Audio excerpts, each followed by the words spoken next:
All right, good evening. It is 6:21. I'm going to call this Community Development Advisory Committee special summer meeting to order. Let's start off with attendance. Start on my left. John Brunza, mayoral appointee. Rebecca Rathmel, appointed for District 3. Mary Ann Callahan, mayoral appointee. Marilyn Austin, 6th District.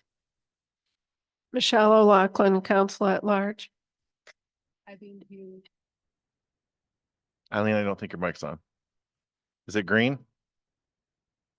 Eileen Hughes, District 2. Thank you. Jordan Trice, District 5. And I'm Justin McGregor, District 7 and Chair of the CDAC. All right, so in front of you, you have our agenda. We have also the minutes from the previous meeting. Has everyone had a chance to look it over in your email or now the physical copy that you have? Is there anyone that would like to see any changes? Or do we have a motion to accept as is or amend? Motion to accept. Do we have a second? I'll second. All in favor? Aye. Those opposed? Hearing none. Minutes are accepted, adopted, I guess. And let's just take a moment because Deborah is at the door. So we'll add her to the attendance.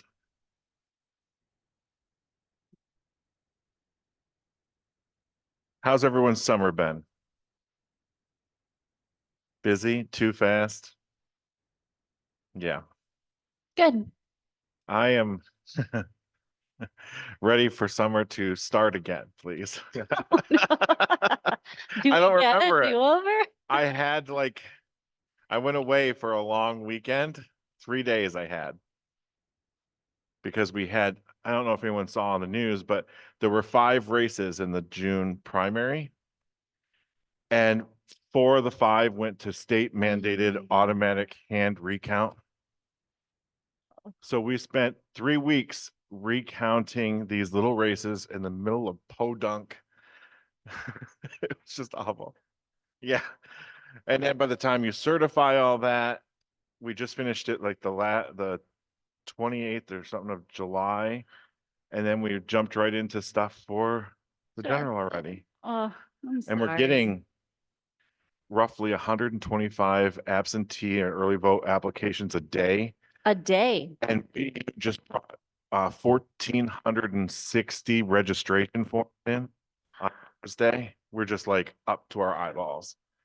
That's It's- like so good, but also so much. It's too much. Yeah. Yeah. That's too much.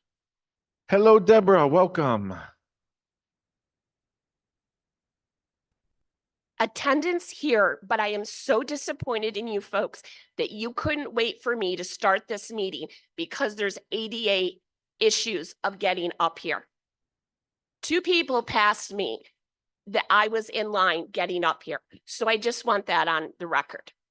And I will be speaking with you after about another ADA compliant issue. For the record, I said you were here.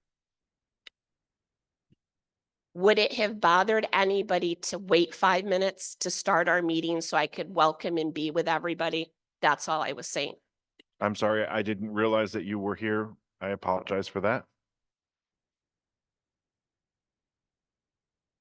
I wasn't here at that time, apparently. All right, so we just accepted the minutes that were emailed and are in front of you. Our agenda ahead of us today has that we are going to discuss our fiscal year priorities for coming up for the future September through April year. 51, is it? Yeah. For fiscal year 51. Also review of the stakeholder questionnaires, if there's anything we want to add to what we've sent out in the past. For those of you, I think everybody has seen those. I don't know that I have. You're not sure if you have? Okay. I think I've completed them in the past, but I don't know that I've seen anything recent. Okay. I thought you had gotten what we had sent out. I apologize for that. I'll send a copy out of what currently we have tomorrow. Okay, thank you. We'll also go over, I'll have Stephen go over the dates for the fall calendar. And any updates to the fiscal year 50 budget that we may know, and then we'll do our final attendance and adjournment. So who would like to start on anything about what we'd like to see for fiscal year 51? Any priorities, Rebecca? I do. I have two thoughts. I mean, first, a demonstrable commitment to equity in applications that come in. I know we talked when we set the budget about adjusting language just to be able to really review what their actual practice is in terms of commitment to affirmative marketing and equitable practice. And then the second one, which I believe was also part of our group discussion, is just housing stock preservation. So if you recall, we switched a couple of $100,000 from one CDBG budget line over to demolition. And that, I think, inspired a conversation around why we're demolishing so much reactively rather than proactively addressing housing stock preservation through code practices, updating code, restructuring, that kind of thing. Those are the two on my mind.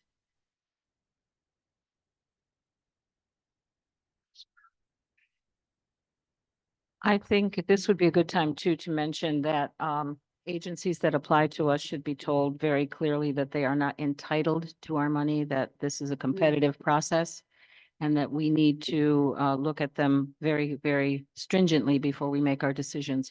They need to know that, because many of these agencies have been funded since Hector was a pup, and they just expect it.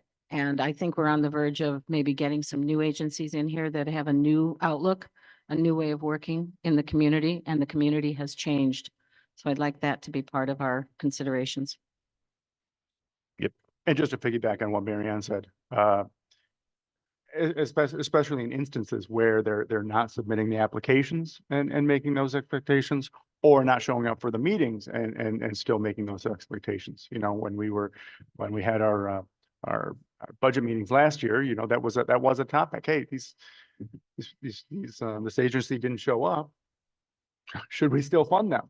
And how fair? I don't know. I think that, John, is your mic on? yes, Hmm. maybe I'm not close enough. I hear you breathe right there, but I didn't hear you talk. Okay. There you Yeah, go. that's better. There we go.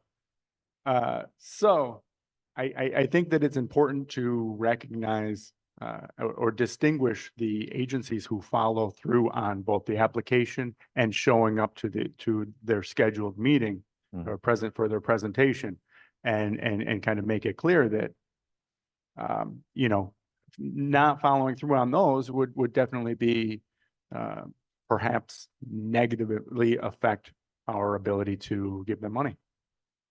I think that also applies to the departments within the Bingham, within City Hall. Many people didn't come to even talk to us about their budgets, which was distressing. We should talk to the mayor maybe about making this a priority. You have to come, you have to present. We give them a short version, make it easy for them, and it's important. So I want to just let you guys know, this year is a consolidated plan year. I actually thought last year was, but it wasn't. So because it's a consolidated plan, what this means is you're going to do your standard annual action plan, so the standard year budget, but you also need to kind of take into account larger scale issues. We're going to be creating a 5-year plan that includes identifying goals, how we want to address those goals, if we want to focus geographically in the city, if we want to focus on specific types of clients, clientele, or underserved populations. This is the time to do it. Now, in the past, we have essentially taken our annual action plan and went ×5, and that we basically justify our action plan through the consolidated plan. And you can do that. That is an okay thing to do. But this year does give you the chance to kind of go beyond that So when you're talking about priorities, fiscal year priorities, be thinking about this because it's not just 1 year priorities. Start thinking 5 years. You know, what do you want to see happen over the next year and the 4 following years after that? You're thinking long term. Priorities and goals that will that may, I don't want to say probably, may outlast you being on CDAC because these are only 2-year commitments. So think about these things that'll be left after, you know, perhaps after, or if you're here. I know many of you maybe have been on from the last consolidated plan, and I hope you guys do keep continuing, but you never know. So be thinking about that long-term goal, those long-term goals in this. And that's 4 years? It's a 5-year plan, so it's going Current to year be. and 4 more. than Yeah, that. so you're basically doing this, and so there's the trick. It's 51. It's our 51st year. This is actually the 50th anniversary of the CDBG grant. So you're going to be, you know, 51st year, so 51, 52, 53, 54, 55, those 5 years spans stretching out to 2029. So you don't have to necessarily address, you know, we're going to fund the Boys and Girls Club for 5 years. Not like that. I'm thinking you're thinking like longer term. You would think more like we would like to fund youth service programs by a certain amount over the next 5 years, or we would like to focus more on homeless type activities, even using CDBG money. Those are the kinds of things you want to think about. And then we'll bring that back. And going forward from this point, I'll try to make sure everyone's aware this was the consolidated plan that was determined in 2024.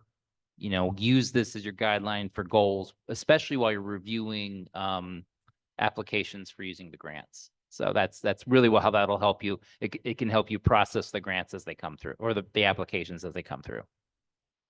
That's exciting.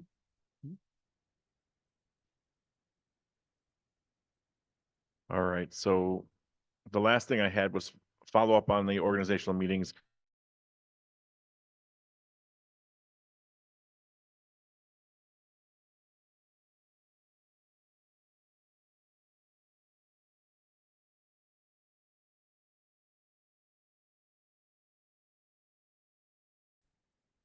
I'm just trying to make thorough notes this time, so.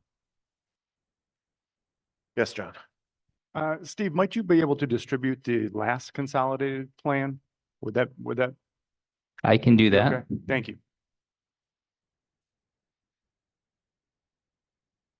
It's actually up on the city website, but I can send the link.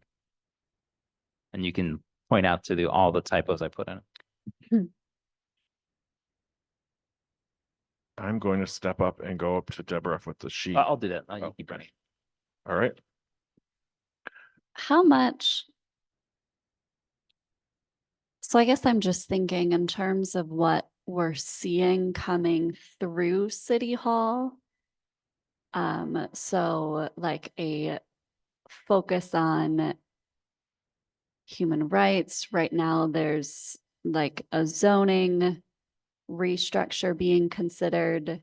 Like, how connected does this group feel with the legislation that is being discussed at City Council that's related to the work that ends up being funded or that ends up being impacted? Is that incorporated in any capacity? Not that I'm aware of. Perfect world it might be, but we have been working on the CDAC for a long time to make it a credible group, and our focus has been rather narrow. So what we consider is what those agencies, those departments, how it applies to the block grant only. And if it does have a legislative thing, excuse me, we've always urged people to go back and talk to their council people about those kinds of things. It's not something that we couldn't consider, but it hasn't been a priority in the past. Okay. No. Yeah, when it comes to legislation, when I sat on city council, besides seeing Mary Ann come in and coming to 2 different meetings and sitting out there, the connection was very minimal on Okay. what interaction we had with what was going on here and what departments were being funded. A lot of the direct funding for departments has been steered through the mayor's office, obviously, for at least my tenure, both on council and here. So you know, I don't know. Is any, way to structure it, like, you know, more that we could have Hmm. says, because our funds are so limited on what they can touch. Yeah. Like we were trying to help sidewalks before and the different districts and, oh, it was too much business district. Remember the handicap accessible sidewalks along Vestal Ave and I think, or reconstruction of sidewalks by the hospital. And then, what was the street they just finally did over off of Clinton, the end of Clinton? Glenwood. Yeah, the sections of Glenwood that we wanted to touch didn't meet CBGB requirements, so we were stuck. So Okay. we can try to, but we're very limited on where our money and funds can. And one of the reasons that we asked for an ex officio or a couple of ex officios from city council was that we wanted them to know what we were doing and value what we were doing. Yeah. So we've spent a long time building up the credibility of this group, and I think we've been successful. I think the mayor's office takes us much more seriously than they used to. Cool. Now we need to work on city council. Okay. Thank you for that. I have a question. Mhm. So when you presented to city council, you know, overall, I was just curious. I was nervous as hell. You did so good. I was so scared. I would have gone. I didn't know when it was, though. I didn't know what What date date was it? it was. It was in May, And right? yeah, then sometime in May, I can't remember. Yeah. I feel like it was a week later than it was supposed to be. I'd psyched Yeah. myself up for one date and then I had to re-psych myself up for the second date and I wasn't as psyched the second time. Right. I So- kept running across the parking lot. I was like, So thank you for that. But so my comment is that sometimes I feel like we can be spinning our wheels here and like really putting a lot of work and effort into what we think is fair and equitable. But then there's a different maybe plan going on in administration. So like, what was your takeaway? And what we voted on for us, is that exactly what happened as the final budget? no. I didn't. think Okay, so. it always gets modified. I've never Right. had it not get modified. Right. So I guess my comment is, are we like beating our heads against the wall for something that we want to have happen, but in theory, it's not going to happen? Do we want to skip already- ahead to the update to the fiscal 50-year budget? And do you have any other notes on that? I don't have the modifications I don't have the difference between what you recommended and what the final budget was. And in fact, I believe I put the wrong budget in the minutes. The budget I put in the minutes was the final budget, not the ones you approved. So I'm going to have to update that. I didn't even notice that. Yeah. This is the actual approved mayor's final budget. So if you have notes from last time, you can look at them and see what the differences were in service programs and agencies. I can talk in some general sense about that, though. I would also like to add, though, that it is a process that we've been, and I keep saying this, but our recommendations have been more seriously considered than they ever have been. And I think there have been years where the mayor has taken most of what we have recommended and taken it to heart. We are only a recommendation body, but our recommendations are gaining in credibility. They really are. I noticed right off the bat, if this is the final one, some of our things that we added to and are here. Some of the things we did, Triple C's Makerspace, et cetera, is in here for the amounts that we allocated. So those were things that were not previously in their recommendation and we put in and they made the final cut. So I feel like our budget is more towards what I've seen than previous years. There was a 1 year where I felt like it was what we started with, what the recommendations were, is what the final budget ended up, and what we had was nothing like that. Yeah, with my that's first why year it's on. important to talk to your council people as well, because they have an input in this process. So if we communicate with both the mayor's office and council and let them know the kind of work that we do, because it's hard work what we do. And then I think they take it much more seriously. I did do a comparison when the numbers came out, and I was impressed at how much of our recommendations were adopted Mm. I was pleased and saw much more of those adoptions than in the previous year. Yeah, it definitely is more. I saw that too. I think the only request that I would have, if possible, is if there are because ultimately those adjustments are either made by the mayor or city council, correct? Mhm. It would be really helpful to get some sort of just quick explanation as to why. That I cannot help with of the why, because that would be essentially the mayor explaining why he deviated from the CDAC. That I don't have. I couldn't speak for the mayor. The mayor himself would have to speak for it. It's sort of like you guys make the recommendation, mayor and city council see that, the mayor then makes a budget Mhm. based off of that and submit it to city council. Now city council can talk with the mayor about that and they can talk amongst themselves.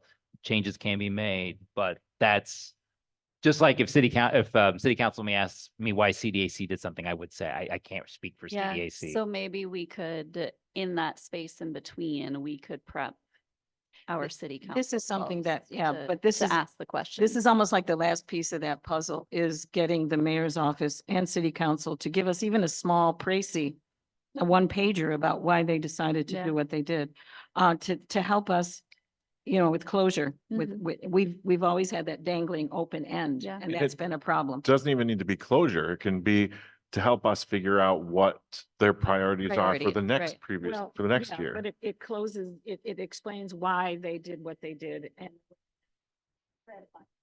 Right. Oh, yeah. But I'm very pleased with the numbers this year compared to some of the years. And I think the fact that Marianne and I went up, spoke with the mayor, we sat down with him ahead of time, then we sat with members of city council. I think, you know, having them ask their questions, when I presented, I think every single member asked questions Mhm. of Stephen and and I think that was far more engaging than before. Yeah, so I mean, I remember asking one question the year I was here, like, and it wasn't anything like near the questions they were asking, and it was, I think, part of me was I was thrown in right at the time that was happening, so I didn't have all the background knowing. But now I know more on this, hopefully, to help us get a good fiscal 51 budget going for the future. So, all right, we've discussed fiscal year 50. Want to go back to those priorities and specifics on how you think we should approach those. Just so that when we start, it's what, 2 weeks away? Yeah, the next meeting will be on the 4th. So 2 weeks away, like, that we can determine how we're going to begin proceeding and just hit the ground running. So you're aware the next meeting will be a review of the application. It's Yep. the standard first meeting in September will be review of nonprofit agency applications. Mhm. So we might be able to address the questionnaire update at that point as well. Okay. Because the questionnaire is typically done by city departments as well.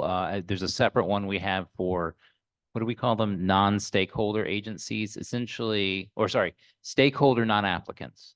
Basically an agency that is not applying for HUD funding, but deals with the population that the funding could help.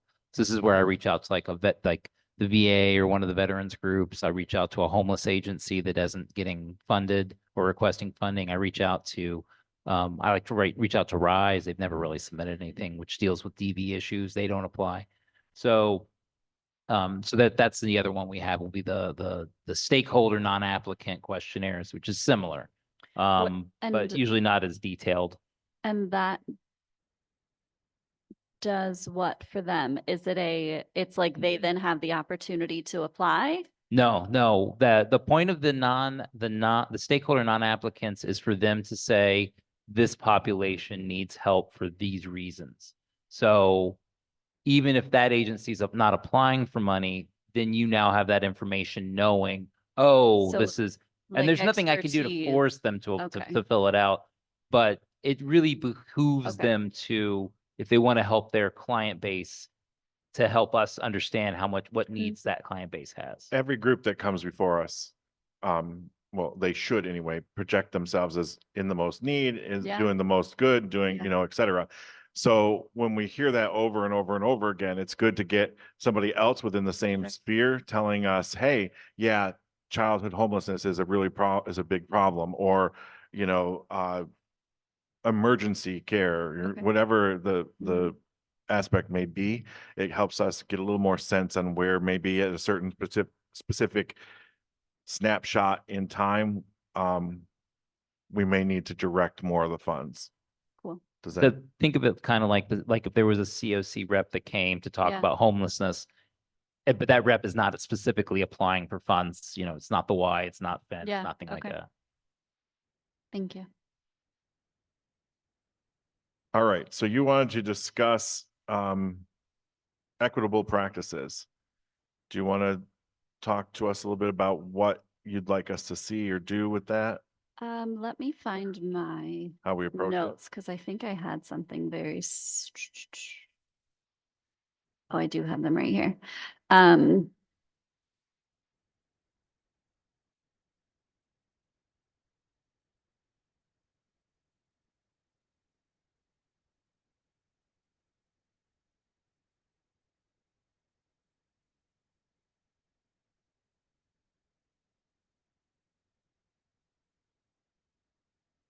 don't have them right here. Okay, so I know we talked about the affirmative marketing plan to achieve more equitable outcomes, develop a monitoring plan to assess its implementation. How does the affirmative marketing plan work, Steve? The HUD required affirmatively further fair housing plan. Is that a city?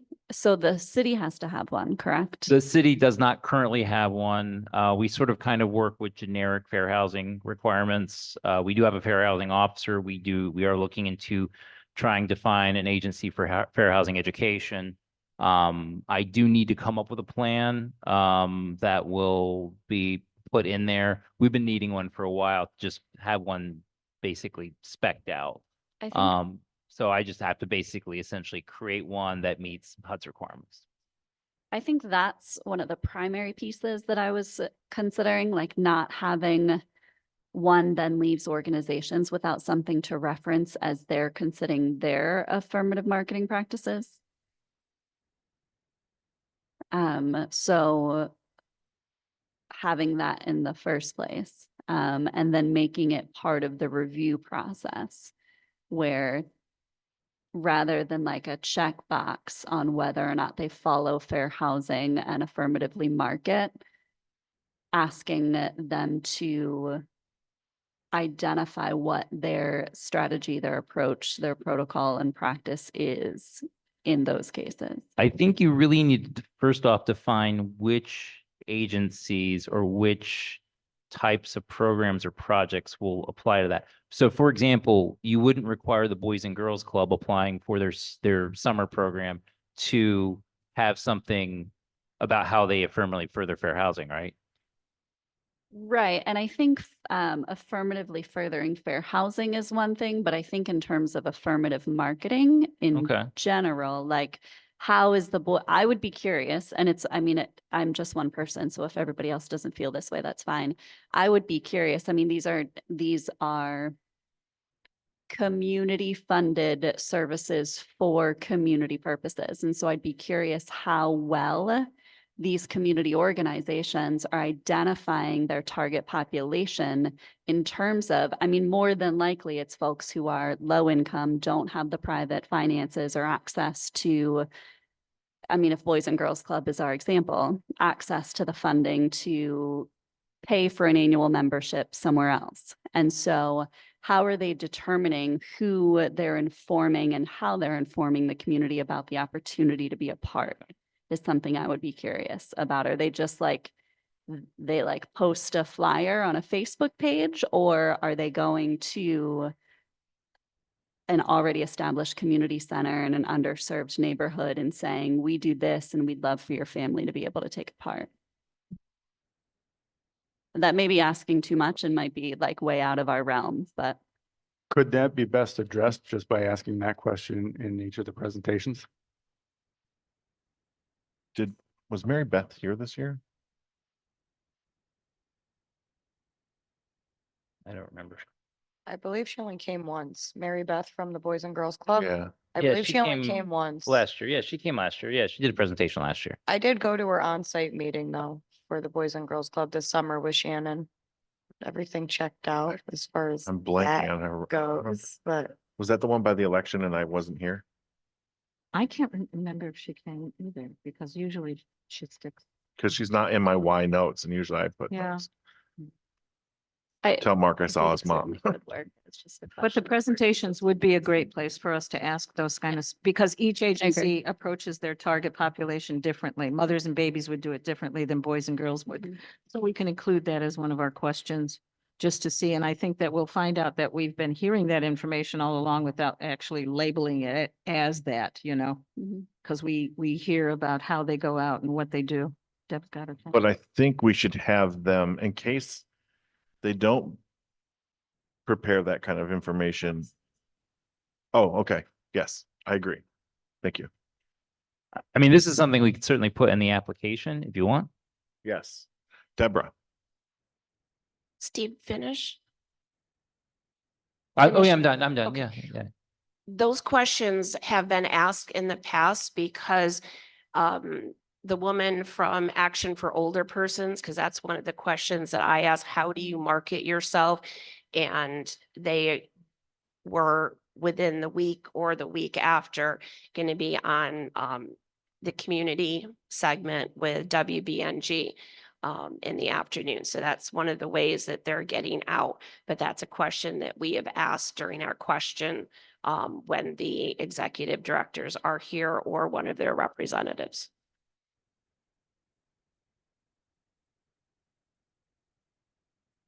Just as a reminder, the applications themselves are fairly subjective.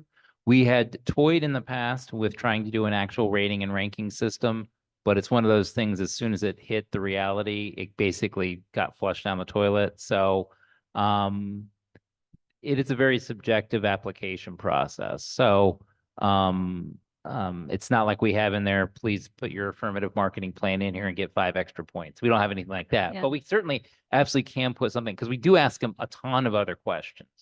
Also, if we want to explore going back to a point system, we can, but remember that will tie your hands so fast, you will not be Look at the surprised. facial expressions. The what?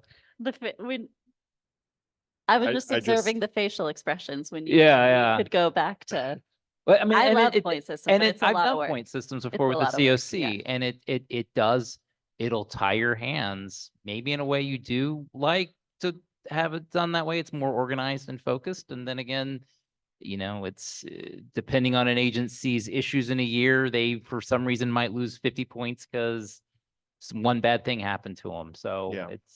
but we can bring this up at the next meeting and talk if we want to try to do a point system. But if we do a point system, it's got to be in the application. right, yeah. Maybe it can be in a 5-year plan where we Is that a- consider more We're gonna- right. objectively. No, I hate to keep doing this, but one of the things that has made the CDAC a very, I think, effective body is that we come from our neighborhoods, we come from our districts. We know what's going on in them. We know what's going on in the city as a whole. And we look at it in a very sort of, I'm from the humanities, so I don't like anything that sort of calculates and the technical stuff. I like the touchy-feely, the shades of gray stuff.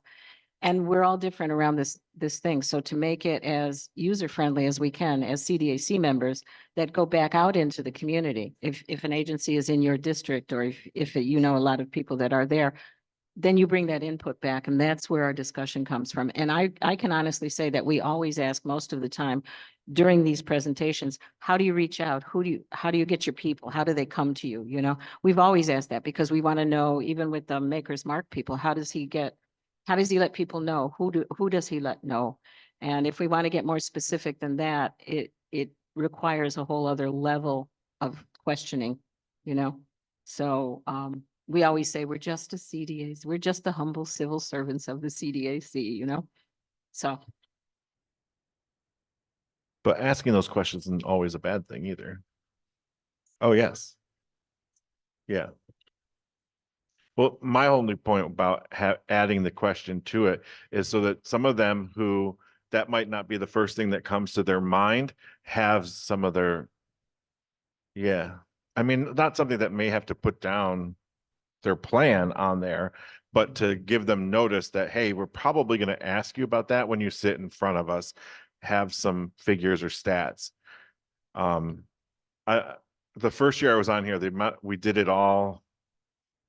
Well, it was the first year, second year. Did what? Everything went to virtual online. Oh, God. And we sat there and 2020. yeah, 2019 was okay. 2020 was all online. No one had a good time that year. That was terrible, terrible. It was awful. But they sit there and you ask questions and they're like, well, we'll get back to you on that. Deborah, do you remember all the get back to yous? We'll get back to you on that. How often did we actually get, they didn't get back to us.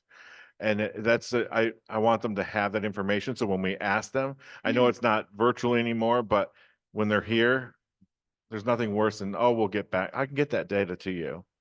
But maybe one of us. Here, this could is your actually- time now. Let's have the info Right. now. Maybe one of us could track that and make sure that we get those answers. That would be, I know Steve's got his hands full, but that might be something that we'd want to do, as a. as a No group, problem, you know, holding people accountable. up. No problem. Follow up and make sure we get that information, because yes, they do promise, yeah.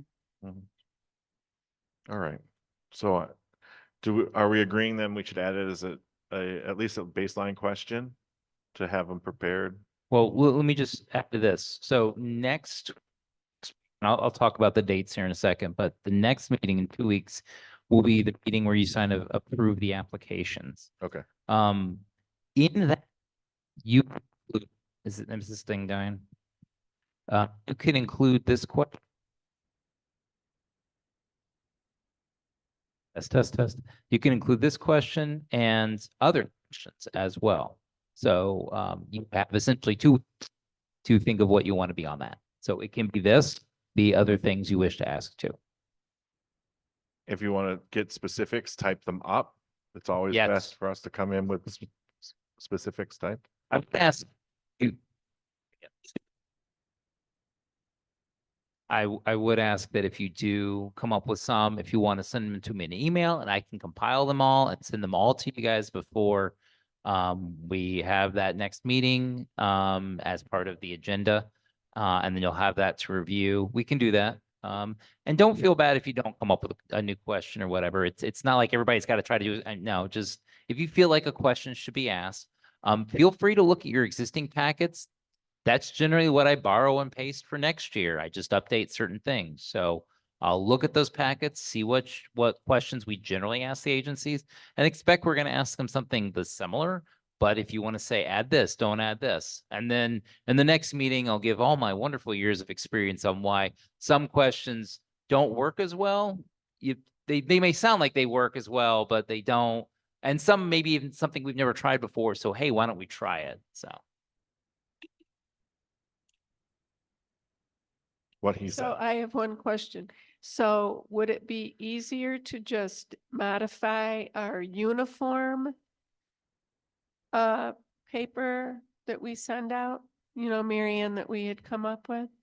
What we'd have- Rather than the application Well, what we'd have to itself? do, the uniform isn't uniformly submitted. That's the problem. I don't think people have caught on to the idea of what we were trying to do. We That's a tried to make great statement. a The short- uniform we- is not uniform. It's not Yeah. uniformly, because we did a one pager that just asked basic questions that we might ask in a presentation.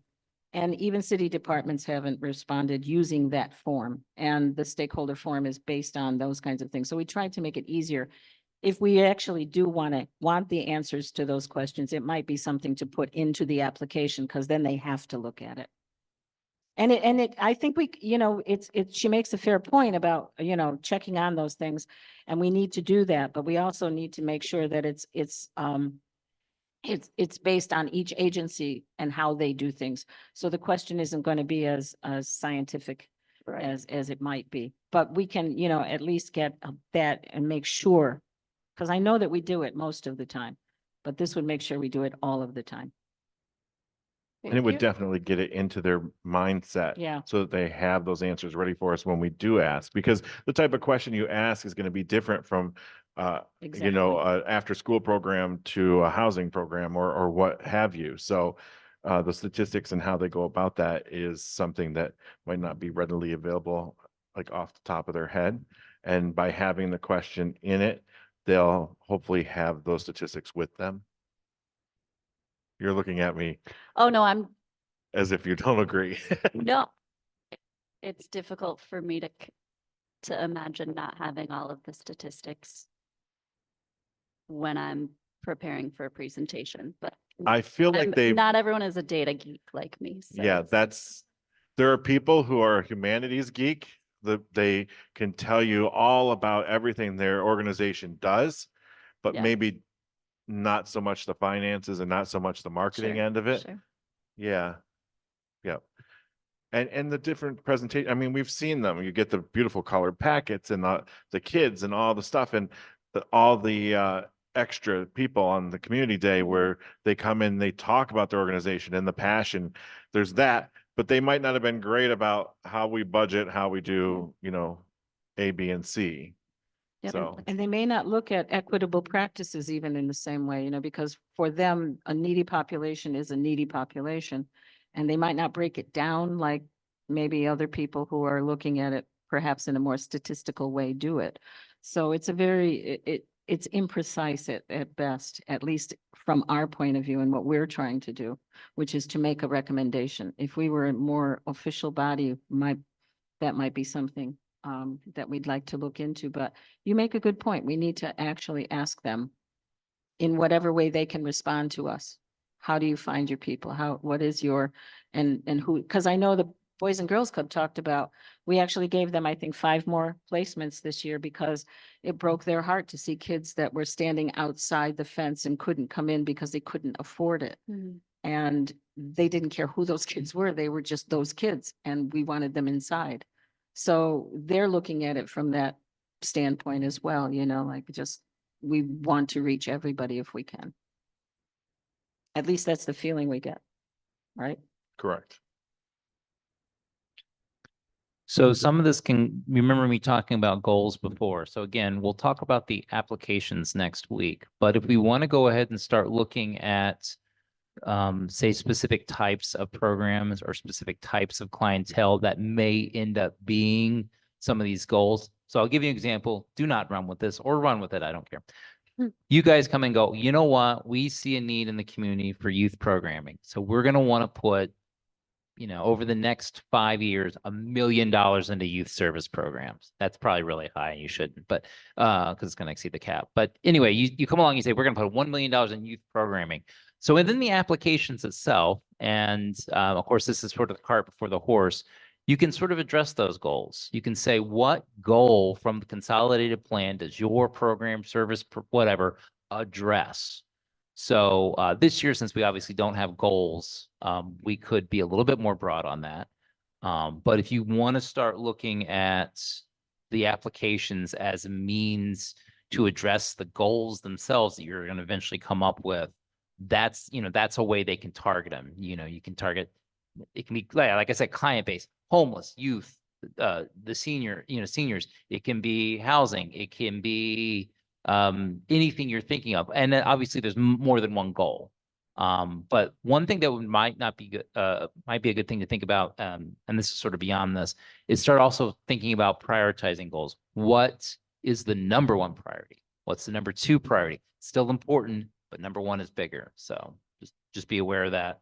But yeah, I think with the applications, we can start looking into using the applications to sort of address the consolidated plan as a whole as well. Goals. Goal. I was going to do the whole soccer goal. Yeah, I was thing, gonna but say, yeah, we need I the. decided not to. I have a question. Yes. So with the fact that homeless are now considered a protective class, does that mean with our funding, we can't just say, oh, we're gonna grant this funding because they're only helping, people of color, or they're only helping like the LGBTQ community? Is that the same thing? Or no?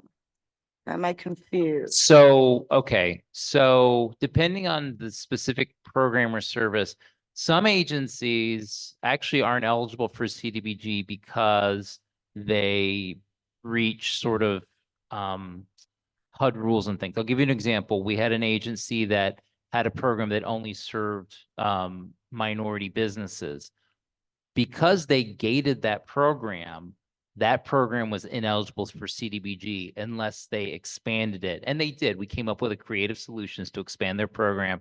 So it wasn't essentially blocking out another group of people for essentially a protected type status. But there are also protected status that can be focused on. Homeless, for example, can be a group that you target programs and projects for. Okay, I just wanted clarification on that and make sure that we weren't like overstepping or, crossing lines or. I'll stop you meshing. guys from doing No, we're anything not supposed to illegal. be meshing. Okay, Okay. thank you. I'll try to anyway. Is that a promise in like all areas of life, Steve? I'll do what I can. Great. All right, so, Steve was talking about the goals. Is that something we want to direct some of our attention to before we go into next week's meeting? Well, we can talk about that. I mean, that's the goals thing. Honestly, the goals thing should be a constant conversation for the next 6 to 9 months or however long it comes to come up with a consolidated plan. But be thinking of that. Start thinking in your mind what we can do. That's your homework. Yeah, that's your homework. You can take the budget and you can go ×5, spend this amount on these types of things going forward. Yeah, you can, but I feel like we should do more than that. Have a page or a file in your computers or whatever, goals, different things you want to, so we can, as we're going through the year, if something pops up and you're like, oh, that's, mark it down, so that when we go forward, as we're working on fiscal year 51, we can say, hey, this is, I think, a priority for 52, 3, 4, 5. And and don't forget geographic priorities. We have never done a geographic priority before. It's politically laden. I understand that, but it can be sometimes a way of better stretching dollars because you focus on, instead of doing little projects in every district, you focus on one neighborhood, one area, and you say, let's get houses rehab this area, let's do streets, we'll do sidewalks in that area, we'll do lights in that area, we'll do cameras in that area, we'll do this, we'll do that in that area, we'll fix a park in that area. You can do that. But it's, like I said, it can be politically laden because if you focus in one district, you have 6 other council members that may say no. And so, Just okay. with that, so to focus geographically, would or could that also include a focus on like the CDBG code dollars, for example, are restricted to the like deteriorated areas? Like, would that be included in kind of what you're saying as a geographic focus, or you're thinking like district census tract neighborhood? It can be a little bit broader. I will say one thing I'd been working with Tom Costello many, many years ago, and we never fully finalized it, is to come up with a blight metric. Now, blight is measured on multiple factors. Determining which factors you want to use is its own fun game.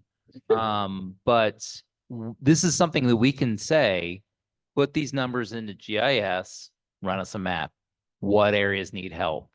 And you can do it, generally you can get it down to the census block group area.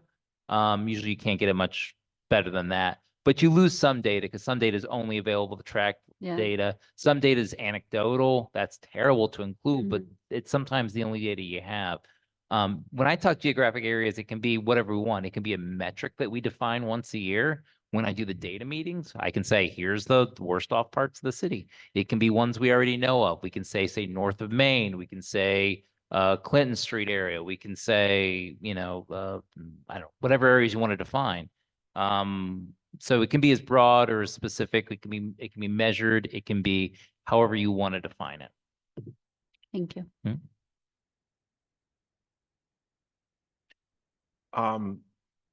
Targeting an area is interesting to me. every day I leave this complex and I drive east on Holly Street past Deborah's house, and I see more and more every week. And it's just, I don't know, I don't want to say depressing. It's, I don't understand why. I mean, we give money to code, we give money to different organizations, and yet the properties on that street, one after another, after another, after another, are just, it's like one day there's people in them and the next day all the windows are smashed out and the house is empty. It's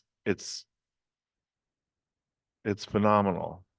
Like, well, not phenomenal isn't good, but Yeah. overwhelming phenomenal. Yeah, thank you. It's just, I have never seen it go. I mean, I have problems in my neighborhood, but nothing to the extent, Deborah, that I see now down the street from you. Justin, it's been horrific. Huh? This is the first time I will say in my 30 years, just paid off my mortgage in October, that it's looked like it has. How you evict people is you give them cash and have them sign it. That's how the downstate landlords do it. That's how 134 is boarded up. They cut down a tree of mine, my neighbor, downstate, new owner. He's buying me a new tree. I'm not playing, but we have never looked so bad. I've been trying to get help for my neighborhood watch ladies at the end of Hawley and Rutherford, 12 Rutherford, abandoned, people getting in there. I spent a lot of time on the phone with City Hall departments this spring, and I'm done. And for me to be discouraged says a hell of a lot. And I mean, it used to be just a house occasionally here or there and tucked off to the side. But like they had the St. Mary's Bazaar, and there was it's 2 or 3 on one side of it, and then the big building on the left-hand side of it, and then behind it. And I was just across the street and on the corner. And now it's on Court Street. 3 or 4 of the buildings there on Court Street now are all windows broken out and plywood all over the first floor, trying to keep people out of them. Several of Look at ownership. several of those properties, I mean, Fayette, I know in particular, some on Holly, were Anzarud properties. But And there's others so that are not. Oh, absolutely. There's several that are not. And I think it's another example of, as we allow, it's the inefficient code enforcement. Like, as we allow those properties to deteriorate and it's not being addressed, then we get to the point like we have with Answered in particular, but others, where they're no longer habitable and tenants may be living in them, but if Answered or another landlord is attempting to evict, they're coming up with warrant of habitability issues, rightly so, code violations. I mean, we've got right now, Binghamton Tenants Union is focusing on one landlord in particular who I foiled. There are 322 pages of code violations in the last 5 years. I haven't made my way through them, but he's allowed to continue to do what he does, and he doesn't address any of the code violations. And so it's just that, I mean, when we talk goals, and it's a 5, or at least I think maybe a 2-year one in terms of restructuring code, in terms of funding and changing ordinances, so it's actually effective, but that's gotta be a priority, or we just continue to see entire neighborhoods like crumble. Mine right now, the number of houses that have been sold to New Jersey and Florida over the last year and a half is insane. And the amount of I don't want to say degrade, but just allowing the property to just dilapidate is insane. Like, it goes in literally 3 houses from December, when the families moved out that were there before, and they were all bought between like the end of November and January, all three of them are just, waist high grass and broken windows. And it's just insane. No one ever moved in. They're bought by somebody out of town, and the city comes along and mows it once every 3 months. And it's like, this is great.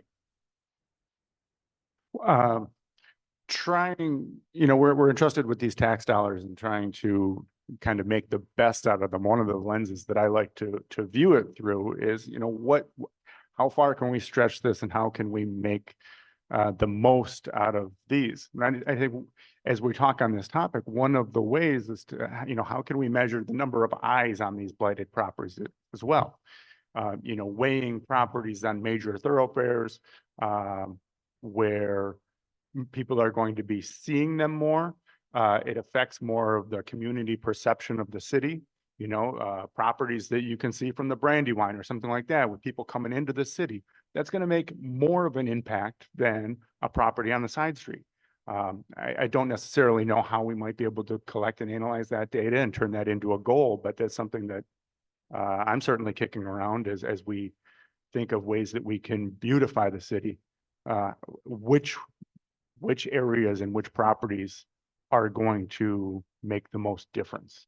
One of the problems that we're going to have is what we're running into at the First Ward Neighborhood Watch when we talk about the First Ward, which is, as everything you've described, the people I live around. It's disgraceful. Out of town owners taking these beautiful houses that have been kept by people and families for generations and just trashing them. But what we find is that the problem is, part of it is code. And we had the code director, and I will never forget this, telling us that there were no slums in Binghamton. And I invited him to come to my neighborhood to see it. There's a reluctance on the part of the administration of some places to actually address things. But the other problem is that in the courts, things don't get done the way they're supposed to. Code can do what they can do, send in those cases. And if the courts decide not to hold these people's feet to the fire, that falls. And I don't know if we can do anything, CDAC can do anything, but we can sure as heck talk to our council people about that. Has the new code attorney presented to Cdac about the process? No, and that would be very nice. I know in my neighborhood for code, one of my neighbors is routinely getting harassed for code. He lives directly across the street from me. He had, it's 2-family. He had an upstairs porch on the front of his house. Code said it was unstable. He had to take the porch down. Okay, he did that. Next, they said that the roofing that they put on the porch wasn't good enough. He had to redo that. So he put up a metal roof. Then they said that the doorway that they used to use to come out of the home onto the porch, that wasn't safe. They had to wall up the door. Okay, they walled up the door from the inside, left the door on the outside. Then they said that that wasn't good enough. They needed to insulate the door and create a wall. So they insulated it, put a piece of plyboard up. Now they said that wasn't visually appealing, so now they had something else to do. In the meantime, just with dealing with that, they also got cited for garbage that wasn't even theirs. They got cited for their driveway being in disrepair. Mind you, I have multiple slumlords on my street who have waist-high grass. Nothing being done with them, but they're harassing this one family time and time again. And they're even like, Jordan, can you come with me? Can you help me? Can you advocate and see what is going on? And it's just like, I could see when I could do what I can, but I would get a lawyer. Like, that's just me. I would get a lawyer because this seems like harassment at this point. But yeah, and like you said, like they're too busy worried about this one family, but they're not worried about the blight going on in your neighborhoods. Like, what's going on here? Maybe we should restructure code. Can we do that? We can't, but city council can. Part of the problem is the teeth in which our code laws are written in the city of Binghamton and how they are addressed in court and the way the fines are applied via the laws of the city of Binghamton.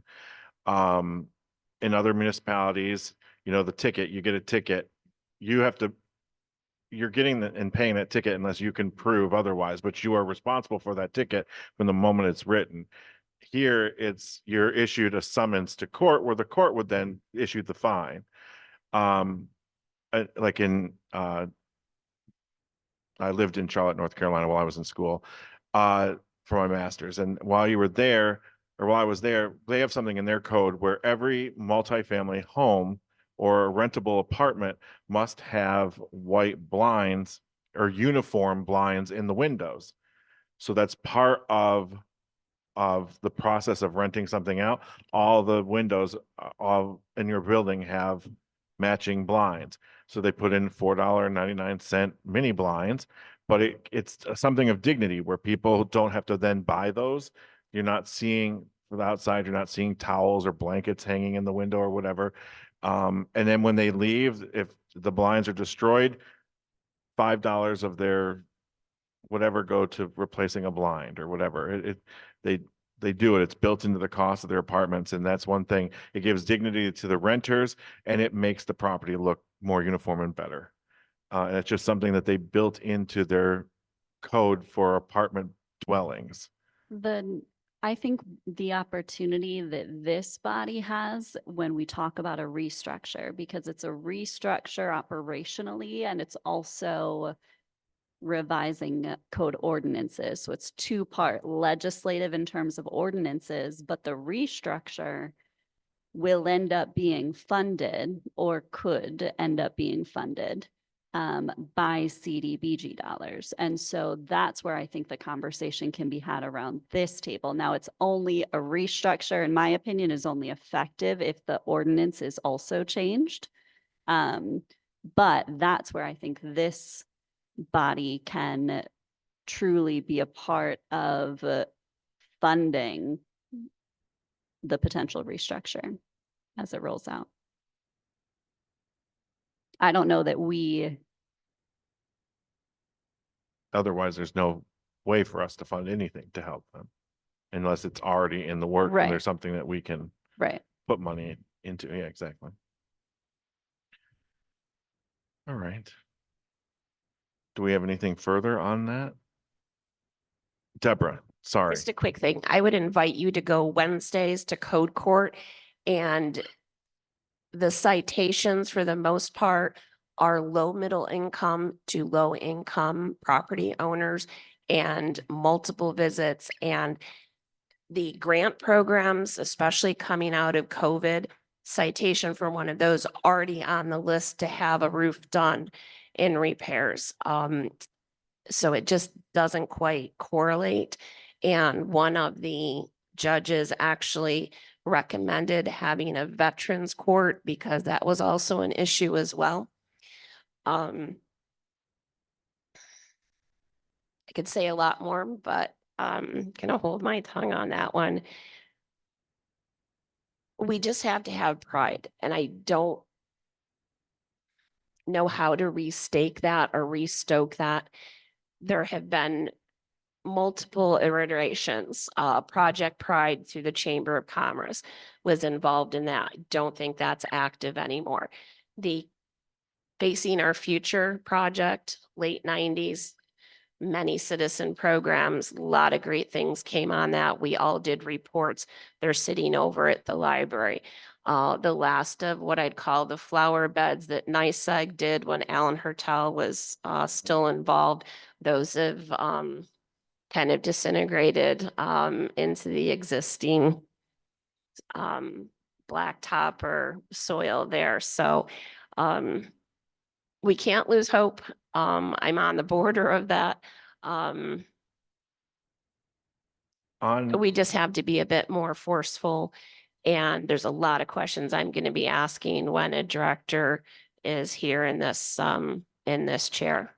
On that topic of those Pride community project things, I saw in the news yesterday that Chemung County is bringing back the Adopt a Highway and all the stuff at all their exits. I travel an awful lot for work, either back and forth to Albany or to, this sounds horrible, my river house in the Thousand Islands.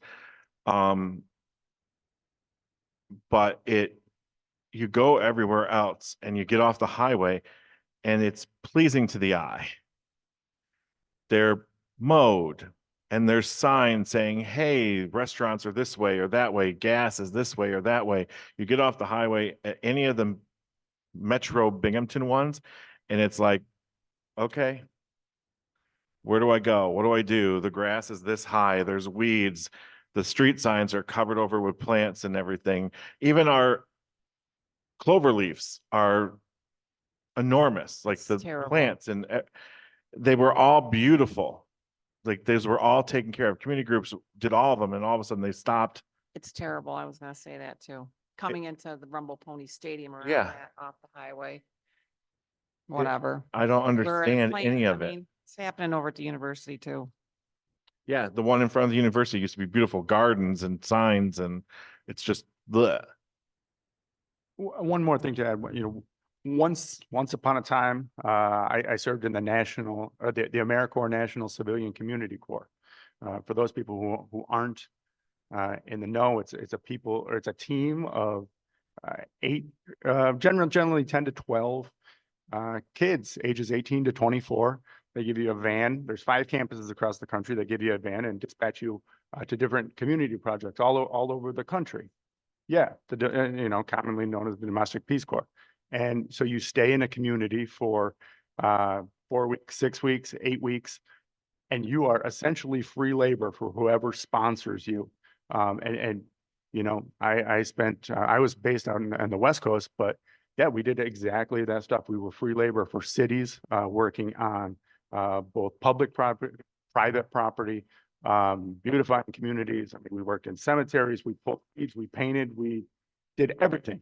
To your knowledge, Steve, any organization like that or John. ever sponsored a? I NCCC don't know of group? any specific agency. Yeah. We John. can definitely. My AmeriCorps portfolio from all those years ago. Yeah. Refugees used Yeah. to do this too. Absolutely. Yeah. May I suggest that we look into exactly what we can do with block grant funds to address all of this? Is that something that you could give us some direction on, Steve, as to, what is feasible for us to actually do that would make a difference? Well, I mean, over the next 5 years, you're probably going to get roughly, we'll say 12.5 million over the next 5 years.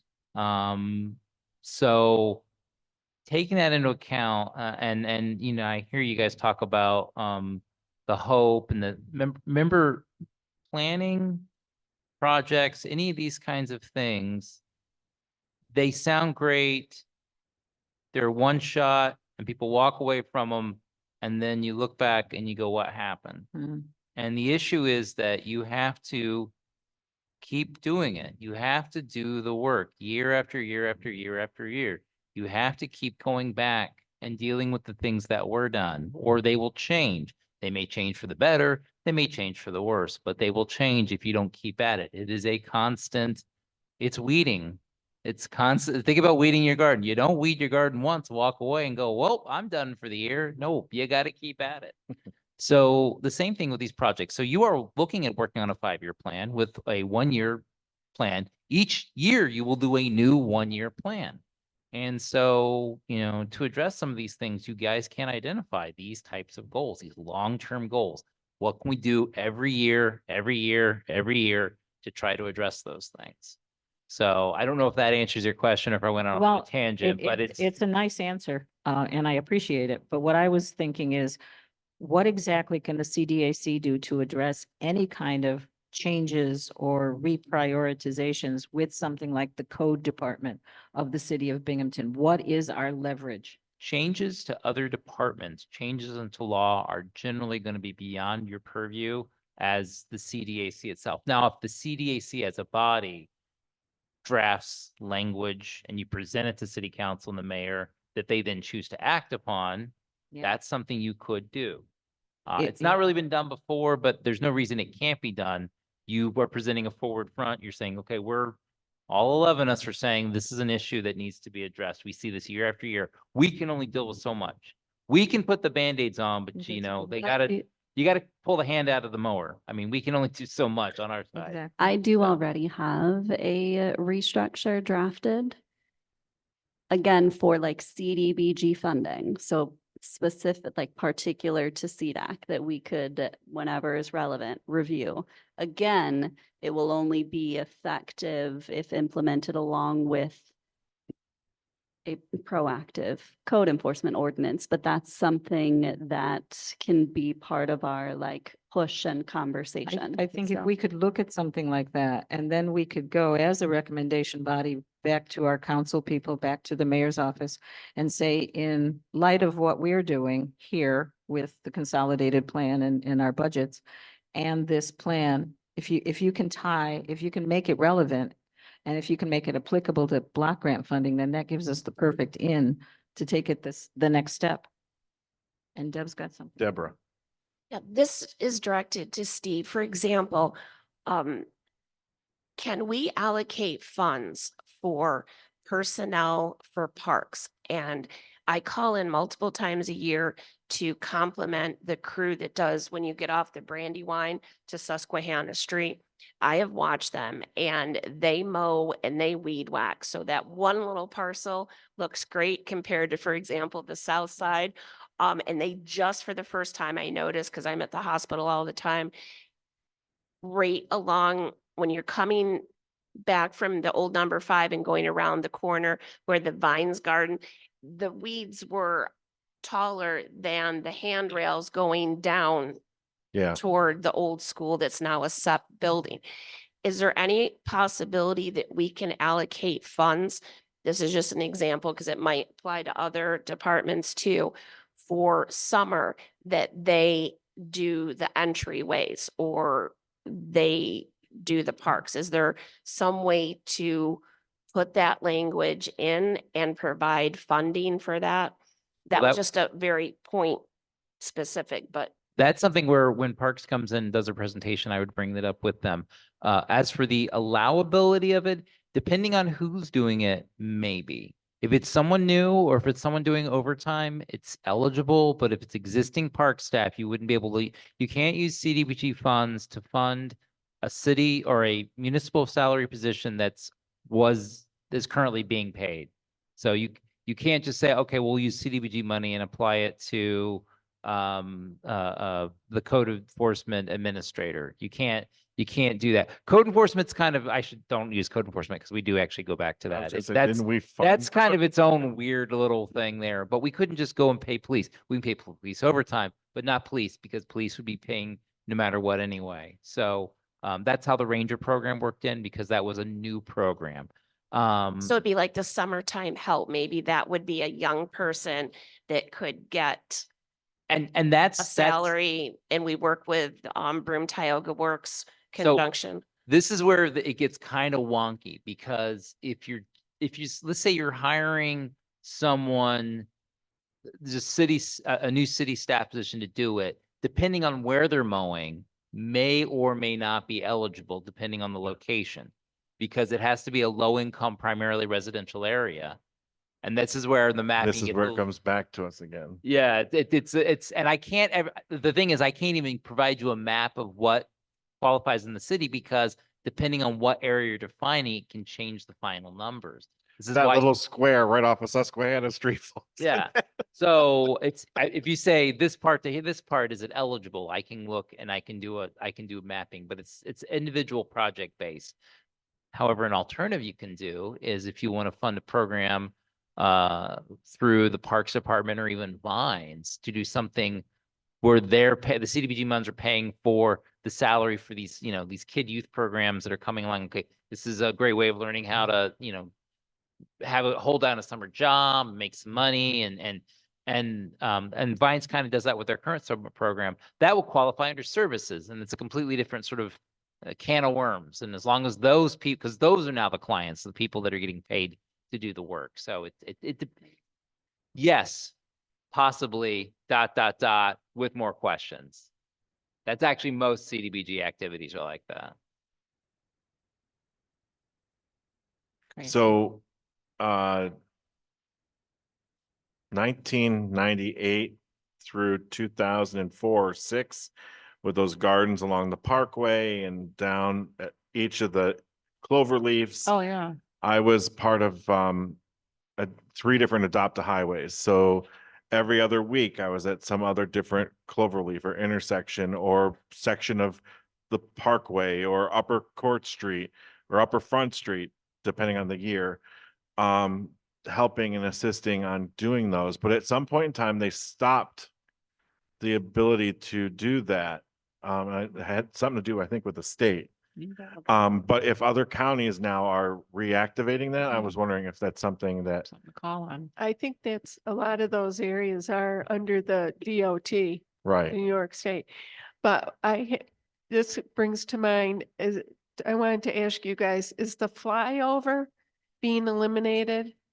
The Brandywine to the North Shore Drive? What is know. all that activity? I know they're doing an architectural or archaeological dig I don't know. in that Cloverleaf area. if And you there's do if you Google North Shore Drive, New York State DOT, Binghamton, you'll see the plans that include traffic circles and a new behind the arena and beachfront and all kinds of stuff all the way from, but it'll be street level. They're getting rid of the expressway feel of that section. right, like in Syracuse, they're eliminating 81 going through. Yeah, Because of but all the, this it shouldn't be as drastic as, 65 miles an hour, 6 lanes wide to street stop and go. It won't be that extreme because that area is only 35 and 40 miles an hour anyway, most of that section. And twists and turns. So it'll be more of a straight pass with traffic circles. So you'll slow down for the traffic circle and then zoom again and slow down and zoom. Hmm. It doesn't look terrible. People hate traffic circles, so that could be interesting, but I want the link I to like- that. I want to they've see been that working on plan. this since 2016. The renovation of the arena that Broome County is trying to do, I sit on the arena board too, includes part of that process with it. For a new hotel convention center kind of thing behind the arena.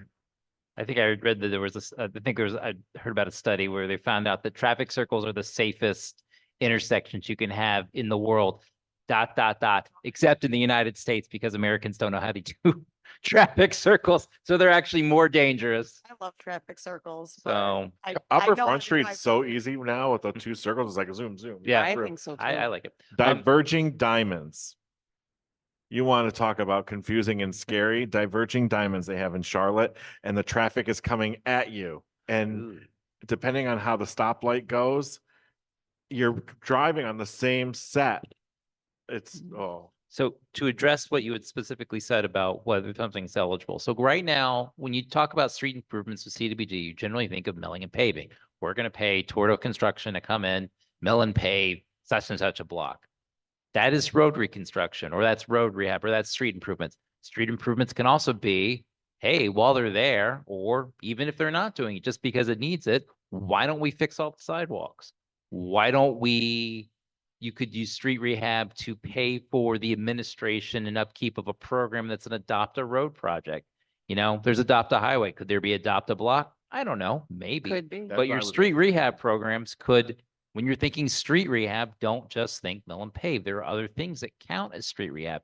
And maybe that's an additional street rehab. It addresses the goal of improving streets or improving safety, however you want it, whatever goals there are. But yes, that would, but again, just like with Deborah's, ... yes, in some places generally. But yeah, it's going to be geographically specific. so we'd have to adopt a block program and only offer it in blocks that fall within the.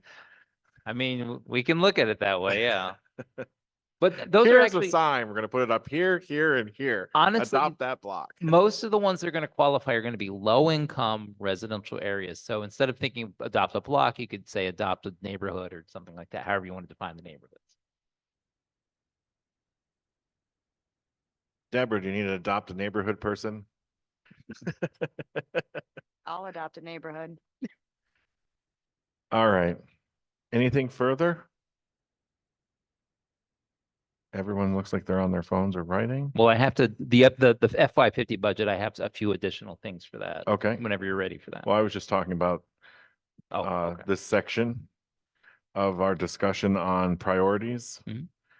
We're gonna do the stakeholder questionnaire. We talked about it and we're going to, that becomes part of the fourth discussion. Yeah, we can include that, and it's probably a good time to include that. So you're sort of thinking of everybody who's going to be submitting something at once. What information do you want from what agency? And remember, your homework is to come up with questions that we can mull over on those meetings.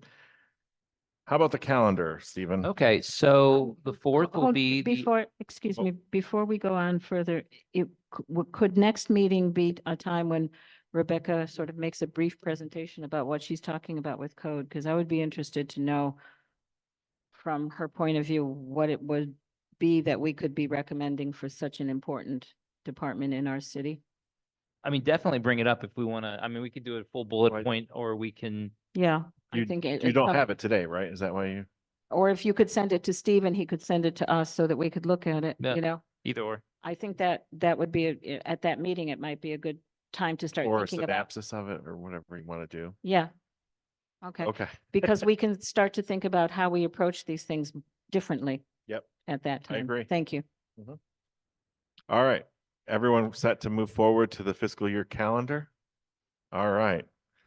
So, Mark these dates. I only have through the end of this year. So, September 4th will be the application meeting. That's where you're going to, review the applications and the questionnaires.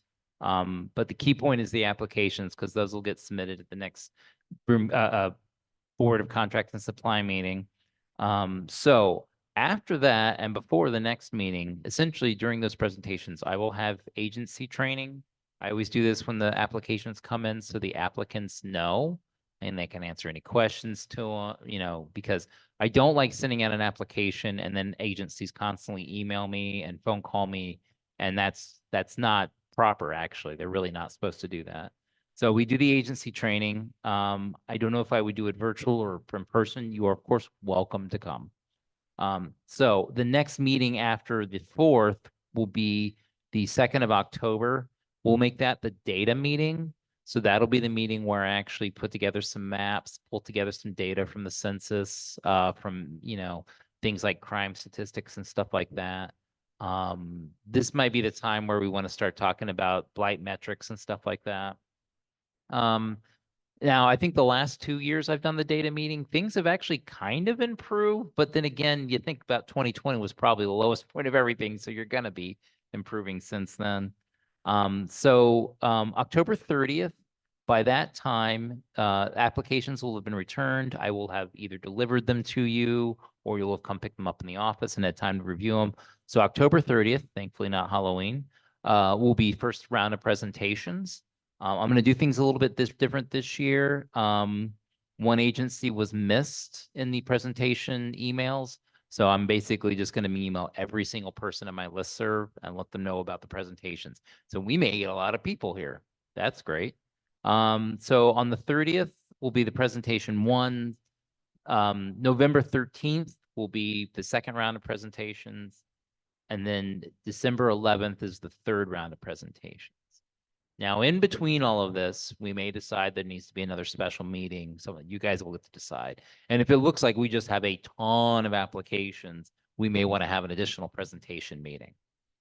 So, What was the last day of the meeting? The third presentation? so the 3 presentation meeting dates will be October 30th, November 13th, and December 11th.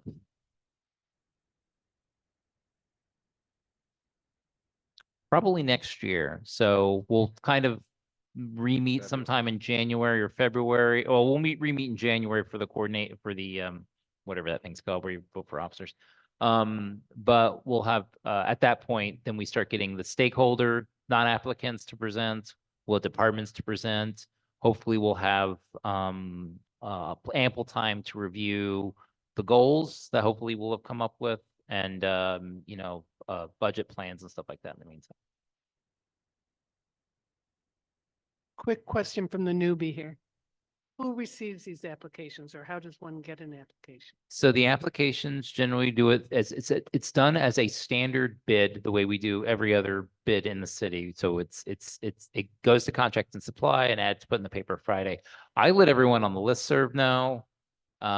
There is usually a link to go to pick up a PDF version. I do not have a form fillable PDF, but I will provide a Word document version. If anyone wants one, I'll email it to them. And I think generally we can also print them off and mail them if an agency so asks. But those will be available sometime after the 4th. So the 4th hits, I have to have the next CNS meeting, and then that Friday after that CNS meeting will be when the applications will be available. And then I generally give them about 30 days to return it. And what we do is they have to submit copies for everyone, so we're not paying for the copying. They have to provide all their copies, all their backup documentation. They have to provide a digital format for the application. And I think that's generally what we've been doing. And that's worked out well the last few years. Occasionally an agency messes up. Last year we had an agency that literally put their name on the application and turned it in. God bless you. That was it. They didn't put nothing else in the application. They didn't have a project. They didn't have money asking for it. They just put name. Here we go. I said, nope, I'm not even gonna work with you on this. It's not working. Steve, what is CNS? Contract and supply. Board of Contract. Every Contract time I and have to supply. get a bidder or I do an application, it goes through contract and supply. We are compiling an initial dictionary so that we know what he's talking about most of the time. Thank you. All right. Apologize for the sneeze. It started out as a yawn, and I thought I was going to lose it there for a second. Oh, sorry. These 2:30s with the convention going on, I'm like, they're up forever. All right. So the sixth thing, I know we discussed the 50-year budget. Is there any update that you'd like to talk? There's some updates to that, and I also want to just do some housekeeping. So mics, I just want to remind everyone, don't pick them up by the necks. IT has yelled at me. There are 2 training sessions I would like to get you guys involved in. One is an ethics training. I'm trying to work with legal to come up with if there's a digital one you guys could take, just to have everybody take it, have it on your belt, and there's no questions about that. I would also like to train CDAC, City Council, and the Mayor's Office more specific on the grants. What you can do with the grants, what limitations there are on the grants, just so you're aware, because I feel like sometimes I'm already thinking like the 20th step ahead, and if you guys just don't know that information, then it doesn't help you on making those initial determinations. So that's why everyone thinks of me as the guy who always says no. Well, the reason I say no is because of these 30 regulations I'm making sure we follow at the same time. So I want to talk about. Want to do some training for everybody. Okay, so regarding the FY50 grant, there was 2 things we had to fix with it, even after the budget was approved by City Council. One is we had to modify the home grant. Literally, HUD sent it back to us. We were 23 cents off because the data I had pulled through had, if you squeeze the table down, it rounded it up. Rounded. And if you spread it out, it told you the 0.77. So I had to have some documentation signed by the mayor. I had to update the plan. That was the easy one. The other one, and this comes back to before, you guys have probably heard me say ad nauseum, don't push the cap, don't push the cap, don't push the cap. Well, a couple of issues. One, it's entirely possible this year we will have pushed the cap too hard. We will see once I do the caper in November, but it's possible we may have spent too much on service funding. On top of that, HUD, with the action plan that was submitted, said that what they calculate to tell us is allowable for public services was less than we had calculated was eligible for public services. So I've notified the mayor's office, and what we're going to have to do is that this budget here is going to have about 31,000 from services cut. That money will go to something else. The way I've generally done it is basically reduce the program income by that amount, cut services by 31, and then probably the program income is going to be reimbursed by entitlement to rehab to offset it. So all we have to do is make the cut. The mayor's reviewing the currently funded service programs.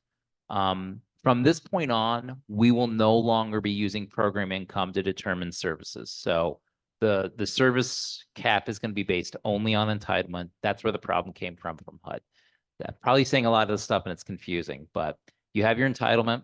and you get the money you get from program income. Program income is when people pay off their mortgages or any other thing that was paid for with CDBG. Now we can use a portion of that for our services, just like we can use a portion of the entitlement for services.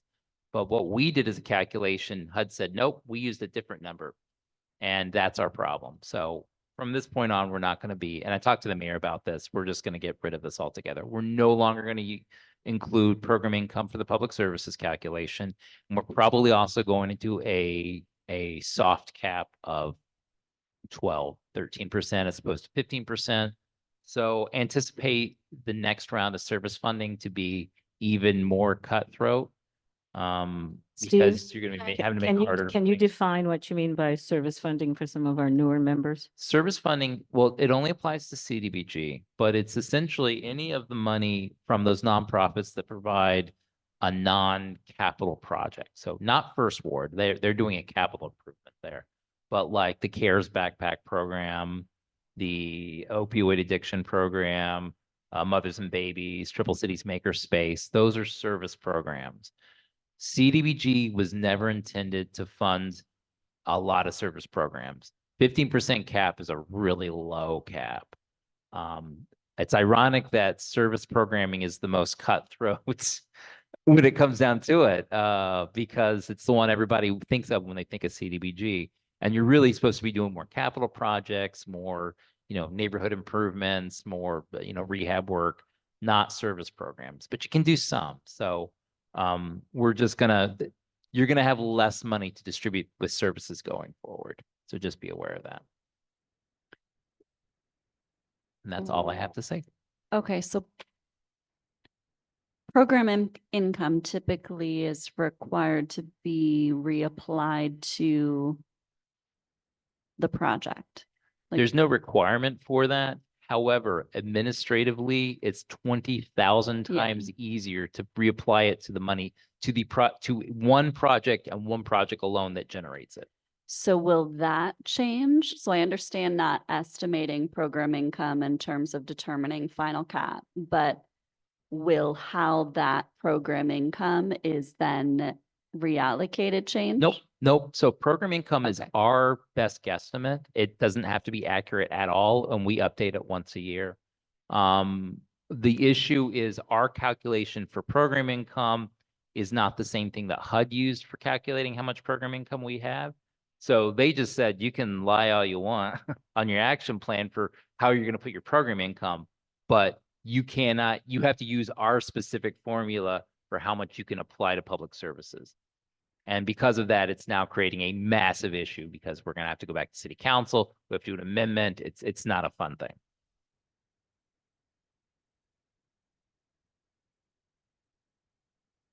Didn't mean to bum you guys out. Sorry. Steve, you're really good at your job.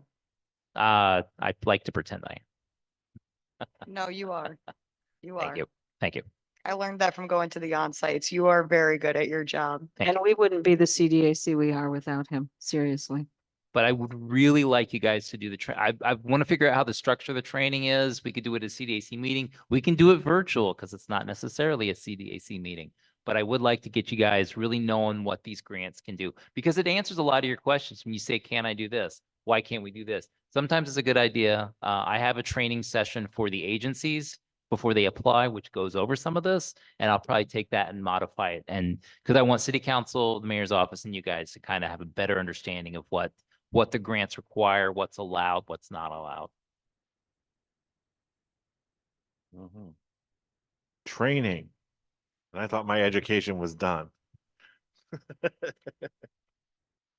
All right, any new business before we cut out? Anyone have anything? I will be giving the date for the new movie. I'm looking at, I don't know how this fits for anybody, but my partner's birthday is September 1st. So I was thinking maybe the 30th, but that's Labor Day weekend. So a lot of people go away. I don't know. Check your emails for that.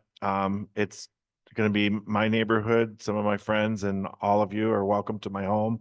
So come eat, enjoy, and watch a movie on the huge screen in the backyard. And then my neighbors have never called the cops.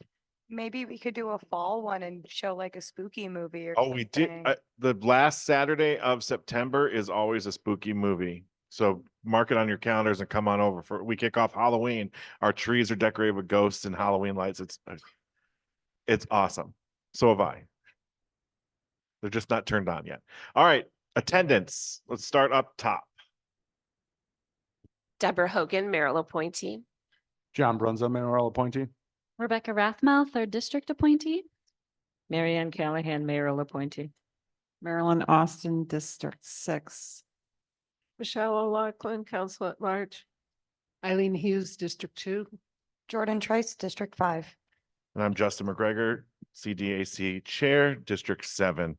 This concludes, oh wait, I need to, a motion for Motion to adjourn. second. Second. All in favor? Aye. All right. We'll see you the 4th.